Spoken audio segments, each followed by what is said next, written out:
شکر ایک کیفیت کا نام ہے۔ یہ کیفیت کسی آدمی کے دل میں پیدا ہو جائے تو وہ منقسم ہو کر نہیں رہ سکتی۔ اگر وہ ایک معاملے میں ظاہر ہوگی تو یہ ناممکن ہے کہ وہ اسی قسم کے دوسرے معاملے میں ظاہر نہ ہو۔ جب آدمی ایک کا شکر گزار ہوگا تو وہ دوسرے کا بھی ضرور شکر گزار ہوگا۔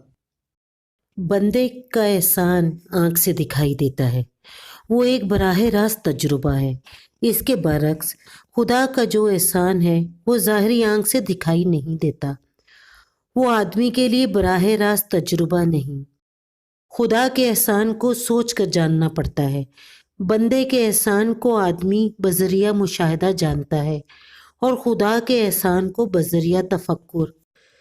جو آدمی براہ راست مشاہدے میں آنے والے واقعہ کا احساس نہ کر سکے، وہ ایسے واقعے کو کیوں کر محسوس کرے گا جس کو صرف بالواسطہ غور و فکر کے ذریعے معلوم کیا جا سکتا ہے۔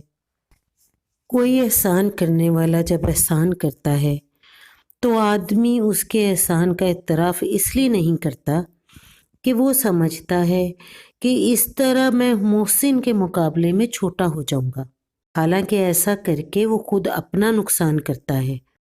اس کے بعد وہ اپنے ضمیر کی نگاہ میں چھوٹا ہو جاتا ہے، وہ اپنے ضمیر کے نزدیک کم بن جاتا ہے، اور بلا شبہ اپنے ضمیر کے نزدیک کم ہونا دوسرے کے نزدیک کم ہونے سے زیادہ سخت ہے۔ اس سے بھی زیادہ بڑا نقصان یہ ہے کہ بندوں کے احسان نہ ماننے سے آدمی کے اندر بے اعترافی کا مزاج بنتا ہے۔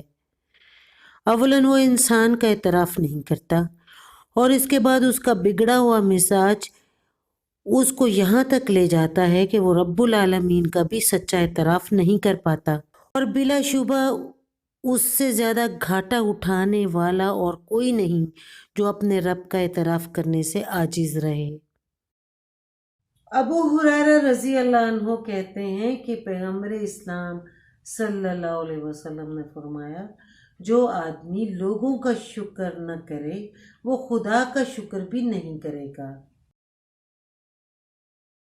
اللہم اعنی علی ذکرک